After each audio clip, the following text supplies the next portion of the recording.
Olá, eu sou Anderson, do canal Teologia Explicada. Depois de alguns dias aí sem postar alguns vídeos, mas nada mais do que uma semana, né? Estarei aqui retornando então a esse tema grandioso que é os atributos de Deus. Tomara que não vente muito forte aí para não derrubar minha câmera, né? Percebi que essa câmera tá virada um pouco para lá, mas não tem problema. Eu vim para cá um pouco mais para centralizar mais, certo? Tomando um café da manhã aqui, hoje é domingo. Vambora? Começar então a esse atributo grandioso, né, do livro Teologia Puritana. Hoje nós vamos falar sobre a bondade de Deus. É isso, vamos conferir aqui, verificar. Eu estudei outro dia, mas não consegui gravar por alguns imprevistos. Mas aí a gente já fez aquele estudo como um tipo de ensaio, né? Feito, então, vamos lá. A bondade de Deus. Dito que tá ok o som, né?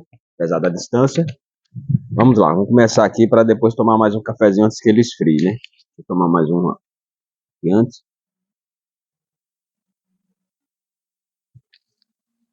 A bondade de Deus é identificada como um atributo essencial de Deus, ou seja, a bondade é idêntica à essência divina, de modo que o poder e a misericórdia de Deus, por exemplo, são aspectos de sua bondade.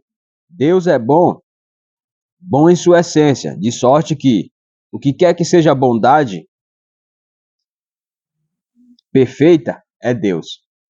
O que quer que seja verdadeira bondade em qualquer lugar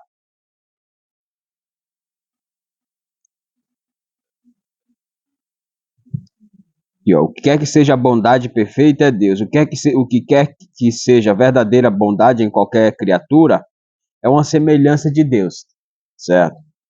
Este em último pensamento fala de dois aspectos básicos da bondade de Deus.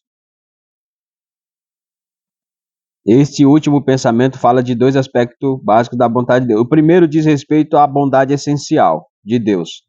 O segundo tem relação com a comunicação de sua bondade em suas obras. Na seção de seu livro, em que trata da bondade de Deus, Charnock não se concentra na bondade essencial de Deus ou na perfeição de sua natureza, nem em sua palavra bondade, com o sentido de santidade de Deus. Em vez disso, seu estudo trata da emanação de sua vontade, mediante a qual ele faz o bem às suas criaturas. Nesse sentido, a bondade se estende a mais objetos do que o faz a misericórdia de Deus. Deste modo, a criação e a providência são efeitos da bondade de Deus. Percebe? Aqui ele vai desdobrar a bondade nos dois aspectos, que é a bondade essencial de Deus, que é a maneira como Deus age, como consequência dos seus atributos. Consequentemente, ele age bem, ele age bom. E também a bondade compartilhada, né? Aquela que é, como ele fala aqui, a comunicada, na verdade, que ele comunica às suas criaturas. E a bondade de Deus, ela se revela em muitos aspectos, né? Como ele falou, se estende até a objetos, né? Você vê que existem coisas que estão aí na natureza, que às vezes, para nós seres humanos, a necessidade dela, às vezes, em primeira instância, não tem, né? Você fala, mas por que isso aqui existe? Né? Mas se de alguma forma ele tem vida em si, a bondade de Deus, porque aquilo ali ele está tendo um ciclo de vida, ele tem aí então né, a sua utilidade de algum aspecto. Então a bondade de Deus ela se revela de maneira em geral na criatura, na criação, né, e até a nós mesmos, como ele vai dizer aqui, ó. Nesse sentido, a bondade se estende a mais objeto do que o faz a misericórdia de Deus, né? Porque a misericórdia de Deus, Deus age quando há realmente uma necessidade da sua misericórdia, né? Deste modo, a criação e a providência são efeitos da bondade de Deus, ou seja, Deus criou todas as coisas por causa da sua bondade. Inclusive, cada detalhe que eu falei aqui, coisas que aparentemente para nós não tem tanta utilidade, né? Mas todos sim, todos fazem parte de um ciclo maior. E a providência de Deus, ou seja, o que é que faz Deus providenciar o nosso pão de cada dia, um trabalho que a gente precisa, um livramento que a gente tem, né? Nosso filho que está doente e quando começa a fazer um tratamento médico, Deus cura ele, e assim vai. É a providência, a ação de Deus. Quando a gente às vezes desacredita, não contava com aquilo, ou a nossa fé é pouca ou bastante, ou até mesmo quando a gente crê que Deus fará, ele entra com a sua providência, entendeu? Então Deus age com a sua providência apesar, entendeu? É isso que ele fala. Vamos seguir então. Um tópico fascinante debatido não apenas entre teólogos medievais, mas também entre os vários escolásticos protestantes era se o Filho de Deus teria encarnado. Caso o homem não tivesse pecado, é a questão, será se o Filho de Deus teria vindo ao mundo se o homem não tivesse pecado lá atrás? Charnock emprega exemplos para mostrar que, caso o Filho tivesse se tornado carne, isso teria sido um ato da bondade de Deus, ou seja, se não houvesse pecado e ainda assim o Filho tivesse vindo, seria um ato da bondade de Deus, não da misericórdia, como foi a partir do pecado, percebe? E não da sua misericórdia. Pois suas criaturas não eram caídas. Diante disso, aparentemente, Müller pinta um quadro precioso, que é outro autor, né, Müller, afirmando que, embora teólogos reformados defendam tanto a bondade divina essencial, que é para dentro que fala, quanto a manifestação da bondade divina com suas criaturas, que é para fora, são os dois tipos de bondade, né? Essencial, que é para dentro, que é o próprio o ser de Deus, a bondade de Deus, que ele age com bondade, porque é o próprio Deus, é atributo dele. Então, quando ele vai agir através da sua bondade também, só que, é claro, em harmonia com todos os demais atributos, né? A justiça, né? A misericórdia, a santidade, então está tudo vinculado, né? Vamos lá. Apesar disso, sistemas reformados indubitavelmente dão ênfase à segunda e não à primeira, que no caso é para fora, a bondade, manifestação da sua bondade divina com a natureza.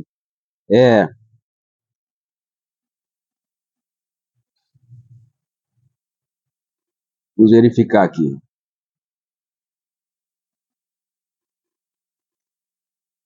Não obstante, a bondade de Deus com suas criaturas está fundamentada em sua bondade essencial. Que a essencial é a consequência do seu atributo, é a maneira como Deus age, né? Com a sua bondade. E não a comunicável, né?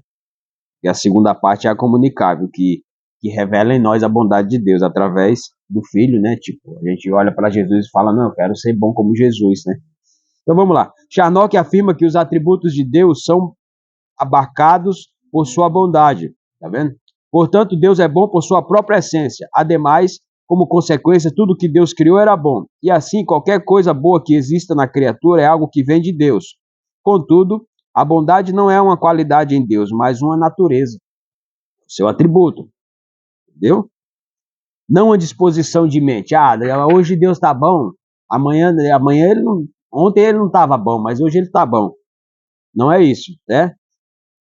Não é uma disposição de mente acrescentada à sua essência, mas a própria essência de Deus. Ele não é primeiramente Deus e depois disso bom, mas é bom porque é Deus. Sua essência, sendo uma só, é formal e igualmente Deus e boa. A bondade de Deus, a semelhança de outros atributos, é infinita, mas o exercício de sua bondade pode ser limitado de acordo com o exercício de sua vontade, ou seja, ele pode não agir, portanto, ele pode não estender a bondade, certo? Com a sua vontade. Aqueles que recebem benefícios por causa da bondade de Deus estão também em posição de serem eles mesmos bondosos. Olha aí. Ou seja, a partir do atributo comunicável de Deus, como se fosse vinculado, né? As pessoas que são bondosas, que agem, mas é isso, é óbvio, a Bíblia fala sobre isso, né? Bem-aventurado mais é o que dá do que o que recebe, entendeu? Então o que acontece? É isso que ele está falando. Aqueles que mais estendem a bondade, que mais comunicam esse atributo de Deus, né? Eles, consequentemente, tenderão a ser mais alcançados com a bondade de Deus. Porque é a lei da semeadura. Isso é bíblico. Então não tem para onde fugir. Certo? A bondade de Deus, semelhante ao atributo, é infinita, mas o exercício da bondade é limitado com o exercício de sua vontade. Aquele que recebe benefício de Deus estão também em posição de serem bondosos, que mostra que, ao contrário da onipotência ou da imutabilidade, esse atributo específico é comunicável, como eu já falei, ele comunica para nós. Na verdade, Charnock propõe que a bondade inclui difusividade, que é a tendência de se propagar ou transpor limite. Tem uma tendência de se propagar ou transpor limite, a bondade. Sem bondade, ele deixaria de ser uma divindade. E sem difusidade, deixaria de ser bom. Assim como Deus é necessariamente imutável, eterno, onipotente, de igual maneira é necessariamente bom. E como Deus é bom por si mesmo, ele se alegra em si mesmo. Essa alegria pessoal é a base para a sua alegria em suas criaturas. Se ele ama, não pode deixar de amar, a semelhança de si mesmo e a imagem de sua própria bondade. Vamos parar por aqui, essa primeira parte, senão vai ficar um vídeo muito longo, né? Mas aqui é a primeira parte da bondade de Deus, como você está vendo, é um tema mais simples de se entender, né? Então deixa seu like aí nesse vídeo, eu vou parar esse vídeo aqui, daqui a pouco a gente já retorna, Deus abençoe.